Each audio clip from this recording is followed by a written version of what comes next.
Welcome to Morning Joan, the podcast where we dish out the latest news and gossip from the world of entertainment. I'm your host, Joan, and I'm so glad you're joining me today. So let's get right into it. Have you heard about the new show that's got everyone in Hollywood talking? It's called The Studio, and it's a behind-the-scenes look at the movie industry like no other. The show is created by Seth Rogen and his team, and it features a star-studded cast playing versions of themselves. The show follows the story of Matt, a studio executive who's trying to navigate the crazy world of Hollywood while staying true to his passion for filmmaking. Along the way, he encounters a range of characters, from famous directors like Sarah Polley to marketing gurus like Catherine Hahn. What I love about the studio is that it's not just a show about movies. It's a show about the people who make them, and the compromises they have to make in order to get their projects off the ground. It's a warts-and-all look at the industry, with all its eccentricities and flaws on full display. And let me tell you, the cast is amazing. From Olivia Wilde to Zac Efron, everyone brings their game to the show. Even Rebecca Hall shows up in one episode, playing a version of herself that's completely different from what you'd expect. Now, I know what you're thinking. Is the studio just a bunch of inside baseball for movie nerds? Not at all. While it's definitely a show that will appeal to film enthusiasts, it's also got plenty of humor and heart to go around. And who doesn't love a good behind-the-scenes story about the making of a movie? So, if you're looking for a new show to binge-watch this weekend, I highly recommend checking out The Studio. Trust me, you won't be disappointed. And that's not all we've got cooking on Morning Joan today. We'll also be discussing the latest news from the world of music, including a juicy scandal involving one of pop's biggest stars. Plus, we'll have an exclusive interview with a rising star in the film industry who's about to take Hollywood by storm. But for now, let's take a quick break. We'll be right back with more tea on Morning Joan. Welcome back to Morning Joan. We're halfway through our conversation-filled morning, and I'm excited to dive into our next topic. You know, the royal family has always been a source of fascination for many of us, and today we're talking about Meghan Markle's latest venture. The Duchess of Sussex has launched her own curated online store, featuring a range of products from fashion to home goods.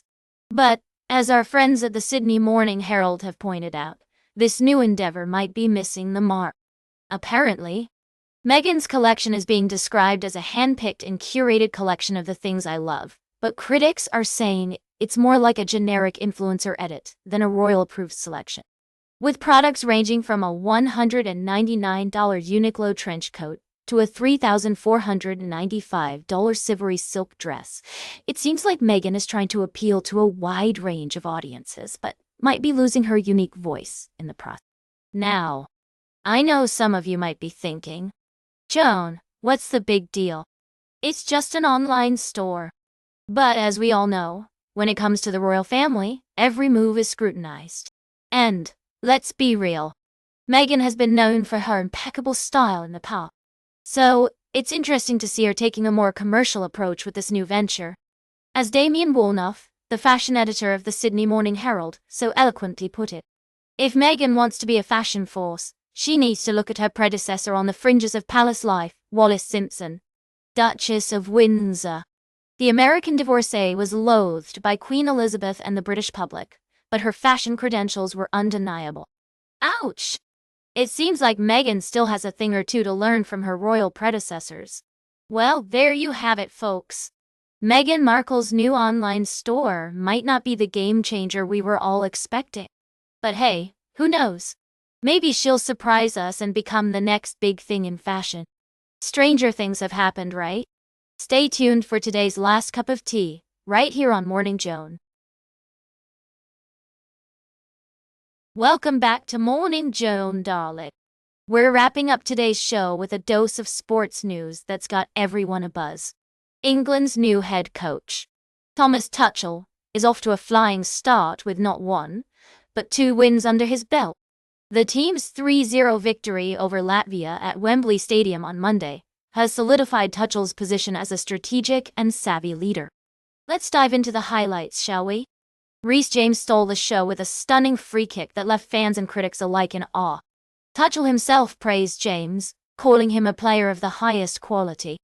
And can we talk about Lewis-Skelly for a moment? The 18-year-old Arsenal sensation is making waves with his impressive performance on the field. Now, I know what you're thinking. 2 games, 2 wins and 5 goals scored with none conceded is quite the impressive start. But, as our friends at Sky Sports pointed out, there are still some dilemmas to be addressed, particularly when it comes to Phil Foden and the midfield balance.